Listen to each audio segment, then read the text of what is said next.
At 12 minutes past 8 this morning, I'm delighted to say Karen Duggan is with us to look back on the weekend's Premier League action. We'll also look forward to Ireland against Sweden on Thursday night as well. Karen, good morning to you. How are you getting on? Morning, sure.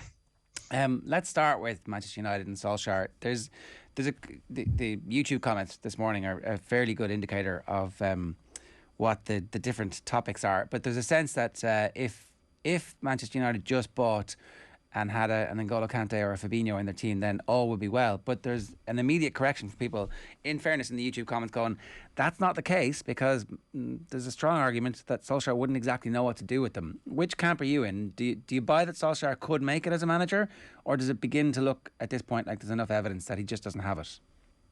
I think it is beginning to look like it's not there. He did a good job in coming in and kind of giving us a stable period and bringing us back to a point where we could potentially compete, but that potential now isn't being fulfilled. And when you look at the money we're spending on players and on wages even of the players who are within the club, you need to be thereabouts. Looking at Liverpool at the weekend and contrasting them to Man United, everyone talks about the attacking talent Man United have, but in comparison, they're paling in comparison to Liverpool, because they know how to play together, and Man United have absolutely no cohesion, and we're still dependent on a 20-year-old in Mason Greenwood to pull things out of the bag, even though we've bought Ronaldo, Sancho, Van de Beek on the bench, obviously, and the frailties in the centre of defence that we thought Varane would plug, and one game he's missing and all of a sudden the gates are wide open again, and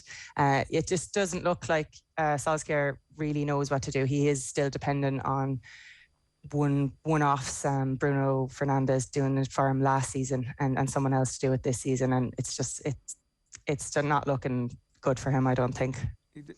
The one thing there that sticks out to me is because the centre backs in midfield have been mentioned quite a bit, but you mentioned there the lack of cohesion in attack. So when Manchester United have the ball, are you seeing the array of talent that they have in attack just underwhelming and underachieving time after time? I think so. Like, if you ask what is United's style, it's one-offs from here and there. When you ask what Liverpool's style is, you know that you're going to get a really high press. Firmino might not get you the same amount of goals as Ronaldo, but the work that he's going to do to provide the ball for Sané and Salah is completely different. And we've brought in Sancho, he's trying, but he doesn't have the same work rate. We have a workhorse, but he's in Cavani, but we need to keep him on the bench because we have to protect Ronaldo's ego because of the criticism Ollie got for not playing him against Everton. And then we've got Greenwood, who'll try hard but isn't defensively solid. And then behind that, you've got Pogba. He doesn't really want to defend either. And Bruno Fernandes, I don't think he might run around a lot, but in terms of what he contributes in terms of being able to tackle and break down play, that's not there. And then you've got Matic kind of by himself, and I don't think Matic was horrific at the weekend, but he's not a Kante. But even if he was a Kante, I think the exposure is just too much when you've got 5 players in front of you who aren't providing any type of protection or who aren't even cutting off spaces. It just makes the midfield area too big of a place for one man to cover. And Ollie has come away now from his double pivot, which a lot of people wanted to see. But now we're seeing that we don't have the players to kind of do that at the moment if we're going to go all out attack with those 5 people who don't want to defend. Like, we see the problems here, and we've seen the problems over the last 18 months, and yet they haven't really been addressed either in personnel or in terms of what the game plan actually is. I don't understand why. Why do you think it is? I don't know. I think that there's too much sentimentality going around the place. It's Ollie was a great guy. He came in and he did a good job to stabilise it. But when you look at what has happened at Chelsea, say when Lampard wasn't cutting the mustard, they brought in Tuchel, and you look at how Chelsea play now and you say, right, they're a really organised team. They have a style of play. We don't have that. I just think we're crying out for someone like Conte to come in, because we have Ollie, who maybe is good at man management, and then we had previously maybe Van Gaal or Mourinho, who are good on the tactical side, but we don't have the balance of either. we saw what Conte did maybe at Inter Milan, the way he was able to get the best out of Lukaku. So he's got the man management skills, but he's also got the tactical nous to be able to take players. Man United obviously have quality players. It's still Man United. They still have bought really good players, but they're not getting the best out of them, because I think Pogba kind of mentioned maturity, and Ollie was not in support of that word, but I think it is right. Like, to score a goal and then for almost 10 seconds later away from home to concede so easily in the manner they did, that is a kind of maturity, and it's a maturity in how you play in terms of your tactics and having a style and an identity. So I think it's just calling out for that change at this point. And I think before Ollie kind of tarnishes his reputation, I think it's a good time to go, although it seems like he's being backed for another while. But I think by the end of the next 4 games, any ambition we had on challenging will be completely gone. I think it's gone already, but I think it'll be completely gone. What will it take for Manchester United to act, do you reckon, Karen? It's going to take another few losses. It's all, I don't know if some fans would feel the same, but it's almost at the point where would you take those losses in order to force change, or do you want to see Ollie turn it around? I think that enough time has passed that we know that we're not going to turn it around, that it is too late this season. So I think it's going to take more losses, and unfortunately then it'll be too late to make any impact on the Premier League this year. Give me a sense of what the world would look like if they hadn't signed Ronaldo. Would the team be different? Like, is having to shoehorn Ronaldo into the team forcing Solskjaer's hand in how the team wants to play, or was there any evidence that actually he knew what he wanted the team to do before that? I don't think he knew what he wanted to do before that, but in Cavani he had someone who would do a bit more chasing and harrying, and then maybe that kind of inspires the people behind you to have a more cohesive press. But at the moment it's kind of one person going. Maybe Bruno might bomb forward, but there's no one behind him following suit, and then there's gaps opening up. So I think that not really. I still think that Sancho isn't quite bedding in. He was bought as a right winger, but he's playing on the left. He was better when he came off the bench against Everton than he has been when he started. So maybe he needs that time. I think having Rashford back would be good, because he kind of brings that work ethic and embodies kind of what it means to play for Man United a bit more than some of the other people on the pitch. So, but again, that's down to individuals and putting themselves forward, and them kind of being the ones to trigger any type of spark within the team. It's nothing to do with tactics. So I don't think that's all he's doing. If those moments where we do play well, shoehorning Ronaldo in, you shouldn't be dependent on your centre forward to be the one to start a press anyway. It's good when it does, and it kind of helps the players around them kick into gear. But again, it's Ronaldo. You know what you're getting with Ronaldo, so you have to have the tactics to tell the people around them how they need to react when you are defending with one man down, essentially. It's interesting listening to Paul Pogba speak in the aftermath of the game. He said we need to find something, we need to change something. I don't know if the mindset of all of us, the players, when we start, we really don't know. It's frustrating because it's something we don't understand, and we have to find that very fast. As a player, when you have that level of frustration / confusion, do you start to doubt the manager a little bit? Do you start to think, well, it's up to you to try and find out what is wrong? Yeah, as much as players know how to play the game, they take the manager's lead. The style that they play is down to who the manager picks and the approach they take to every game.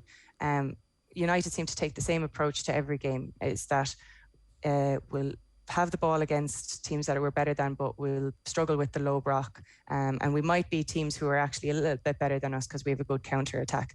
That's not really a style of play, and there needs to be more. And even if Pogba has to play more defensively, if he has to play more like he does for the French team, know what gets the best out of your players. And I just don't think Ollie knows what is going to get the best out of his players, unfortunately. This is a long, slow death, isn't it? It just depends on how quickly it comes. It could be the end of the season. It could be the middle of next season. If then you lose out on the chance of maybe getting someone like Conte or Zidane who's free now. You have to kind of see who's in the market. United can't just sack him with no plan. If they had someone, they need to have someone in mind to replace him. I've talked about Brendan Rodgers for Manchester United for a long time. Mark Lawrenson told me to behave when I suggested it. Is he not exactly what this team needs at the moment? Possibly. They need some sort of change. And to be fair, he's been successful in his last 2 tenures, very, very successful. And the fact that he was able to kind of continue on Leicester's amazing rise, it shows that he definitely has the credits to do something. I think Man United is so big, though, that we want someone like Conte more so. Pochettino, I know his name was bandied around for a long time. But we're at the point now where, we would probably welcome Brendan Rodgers, I would think. I mean, Pochettino might be available at the end of the season. That job, no one ever gets to keep it for too long. If they don't win, he'll be gone. No, you want someone as well who will attract players. Obviously, the big one now is we need a couple of centre mids. And Conte, he's good in terms of his defensive setup. He'll know the right type of player, hopefully, to bring in to complement those forward players that we mentioned earlier. But yeah, anyone who can plug that gap really is what's needed at the moment. Anyone who can, save the slow death, like you said. What about Spurs? So Spurs beat Newcastle, right? And everybody was talking about Newcastle all day. And Newcastle got this amazing start, and there's this crest of emotion behind them. Spurs have had a great start to the season, an awful wobble, looked terrible, horrific against Arsenal, and then bounced back against Villa. Obviously, at the weekend, maybe that wasn't that big a deal. Wolves hammered them in the last 10 minutes, and then go to Newcastle and win on a day when it would have been easy to get distracted. Are they a real team? I mean, they're ahead of Manchester United on the table at the moment. Are they actually a real team? Still not convinced on that. I mean, Newcastle's defence are poor, and the emotion of the first 10 minutes was quickly kind of snubbed out when they had to actually defend. I thought that Newcastle threatened a little bit in attack, but anytime that Spurs went forward, you felt like there were gaps and they were being pulled apart, and that St James's pitch just looks unforgiving for a team that has gaps as wide as Newcastle. So Spurs did well. They went and they did their job, and maybe they will grow into the season, but I would say they're more on Man United's level, and unfortunately that's a long way off the top 3 at the moment. So they might sneak in as the 4th best team this year? We'd all kind of written... Back in Brentford for that. Are Brentford you? all the way. Right. No. I mean, Brentford look amazing though. That's an incredible story. They've been enjoyable to watch, which is something we probably didn't expect coming up, but they have been really good. That 4th spot is definitely open because you're seeing Man United dwindle away from it. They're looking very Europa League at the moment. I'd be worried about their Champions League games during the week as well. So that spot's definitely there for the taking. I think Spurs will be thereabouts because they do still have the quality of Son. Dembele looks like he's untouchable in some games. So they definitely have players who can do damage and who can bring them up to those spots. They just don't have the ones that can push them up towards the likes of Chelsea at the moment. We were talking about Mo Salah before you joined us, Karen, and I'd just like to ask you about that Liverpool attack in general. Like you mentioned, the potential of a title race there. Hopefully we get a proper 3-horse race. But you look at the goals scored so far this year, and Liverpool have scored 6 goals more than any other team in the league. So when it comes to that attack in general, and not just Mo Salah, are you seeing something new this season? I think you're back to seeing Trent really kind of at the top of his game. Robertson is always going to supply you with the energy. They look energised. Obviously, when they won the league, that was such a monumentous effort, and it was during such a difficult time for them. And then they had the little bit of a drop off, and people blamed Van Dijk as well. But the amount they had to put in to win that league, but they have that experience now and that maturity and the energy that's throughout the whole team. We saw James Milner overlapping from midfield at his age, and then they took off Trent and put him right back. They just have players who are willing, and they're doing that because that's their tactic, but they're doing that because they're pulling for each other, they're pulling for the manager, and that's a massive difference. They look really solid in all areas of the pitch. They're very exciting in attack, and they have players who are just know how to play with each other. And it's really good to watch. As painful as it is as a United fan, it's really, really good to watch. Like, it's interesting when you look at the graph of some of those players as well, and you hate to constantly make the Liverpool versus Manchester United comparison, but someone like Naby Keita obviously played a whole game against Watford at the weekend. He struggled for a good period of time at Liverpool, and you wonder if he was in the United setup, would that have led to, you know, his career fizzling out at United and him leaving? Whereas under Klopp at Liverpool, there's kind of been a little bit of a reinvigoration, granted, with a team coming from a much higher base. I think so. I mean, Fred came to Man United with all this potential and obviously hasn't fulfilled it. Keita, he was stuck by. He was given the confidence, and he contributes to the team when he plays. You know, he is putting himself about, and no one is shirking their responsibility in that Liverpool team, and that's really like what a manager wants to see. So if he has a player who's going to do that, he's going to get opportunities, and you kind of wonder, is Donny putting in enough training in Man United to warrant people saying he should be given a game and things like that? Is he pulling for the team? Is he pulling for the manager? And you'd never ever question that in the Liverpool setup.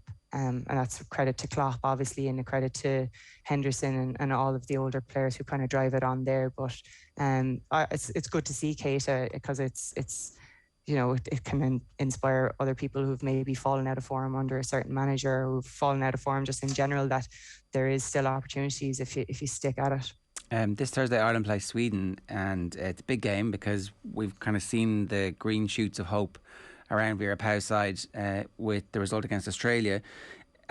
Sweden are even better than Australia, one of the best teams in the world at the moment. So what are your level of expectations? What are you hoping for when the match is done and dusted on Thursday evening?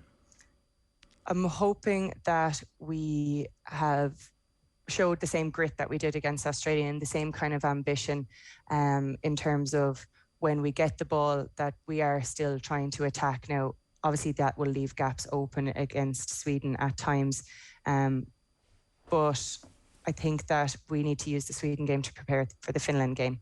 A draw against Finland would be amazing, so I think we will see the five at the back again, but I'd like to see us really work the counter-attack. We do have really speedy players in Heather Payne.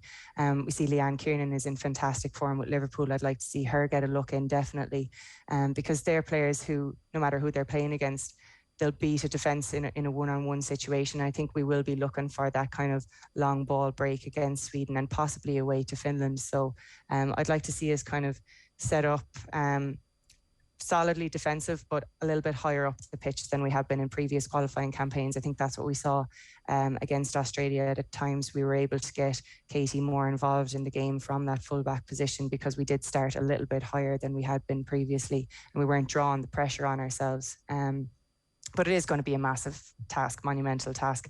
Sweden have only lost on penalties to Canada, I think, in the last year, and that was in an Olympic final. They've beaten the USA, they've beaten New Zealand, Japan, Australia, like you mentioned, they've beaten them too.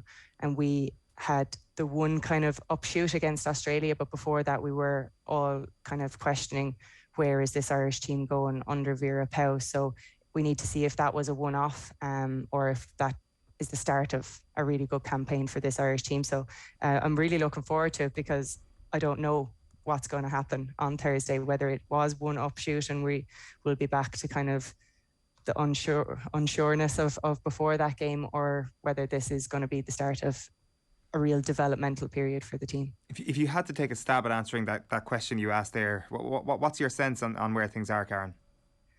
My sense is that we have a good panel assorted now, and we're a bit like Man United in that we're not fully sure what we're doing from one game to the next. I don't know what our identity is still. So that's the thing that I'd like to see embedded from the very beginning of this campaign. Have a solid backline, a solid goalkeeper, and work from there. I do think that it's good to give girls a chance in the friendly games, but I think some of the decisions have been a bit strange, and then not using subs until the very last minute, and we're still putting Louise Quinn up front in the last couple of minutes as a Hail Mary shot. That doesn't scream tactical brilliance to me. So I'd just like to see a bit more inventiveness in terms of how we go about our different games, so that we're not dependent on one-off things like Man United are, like we're waiting for Katie to pull things out of the bag like she has been doing for Arsenal, which is wonderful to see, but she's doing that higher up the pitch. So let's capitalise on our best players going forward. It sounds like you're not convinced at the moment by the Vera Pauw era. I think that the potential is there, and it comes in spurts. I just want to see it a little bit more consistent. I think we've had a couple of bad starts to games. I think that has been detrimental, and we seem to play better when we nearly go a goal down and the shackles are off a little bit, and that kind of comes from confidence in how you set up from the get-go. If you're confident in how you're set up from the get-go, you're not conceding those early goals and waiting for that to be the spark to start playing ball. So I just think they need to have more confidence in themselves in terms of how they play going forward, how they defend as a team, and that comes from the manager. I think that the potential is there. I'm reserved in saying that, yes, this is the best manager we've had in ages, because I don't know, because I haven't had enough consistency to say that. I think definitely there's potential, but I think consistency hasn't quite been there. Yeah, and look, I think if you were to make the case for Vera Pauw, you would say that it's been completely disrupted by COVID. She hasn't been able to be here, but like with Stephen Kenny, all of that's finished now, and so this is the bit where every game we're going to see the evidence from this point forward of what it looks like and what the ambition is and what the identity of the team is, and that has to come from the manager. So now everything is fair game. Yeah, and these are competitive games. We've had a year of friendlies, essentially, off the back of the disappointment at the end of the Euro qualifying campaign. But this is where we really start to set it up. And the Australia game was the preparation for that. And that was really, really positive. And everyone really looked like they really, really wanted it. And that's half the battle in terms of the Irish team. You know, it's the grit, it's the determination. So we know that can come out in this team, and that makes it very difficult even for the likes of Sweden and Finland to break us down. The next step then is going and beating teams like this. That's the progression step. So we're not at a point where we've regressed in any way under Vera, but we're looking for progression because we have the players to progress. A lot of these girls have moved to the professional setup under kind of the instruction of the Irish team. Go and get yourself professional. They're all there now. They're all doing their part. So then they need, in reaction to that, the manager to really have her ducks in a row in terms of how we're going to approach this qualifying campaign, because it is a really, really tough group. But we're kind of setting the expectation for ourselves now that she's saying things are getting better. We're improving. And if we are improving, that means beating a team of Finland's stance and really putting it up to Sweden. All right, well, we'll find out on Thursday evening. Good stuff, Karen. Thanks a million for joining us. Cheers. Thanks a million. Bye. Karen Duggan giving us her thoughts there. That game, the Republic of Ireland versus Sweden, is in Tala on Thursday at 7 o'clock. And just checking, there's limited availability of tickets for that one. So I'd say it will be a sellout, or if not, close to it. And we'll have it live for you on Off the Ball on Thursday evening. Republic of Ireland versus Sweden, live commentary of that game and build up in advance of it as well.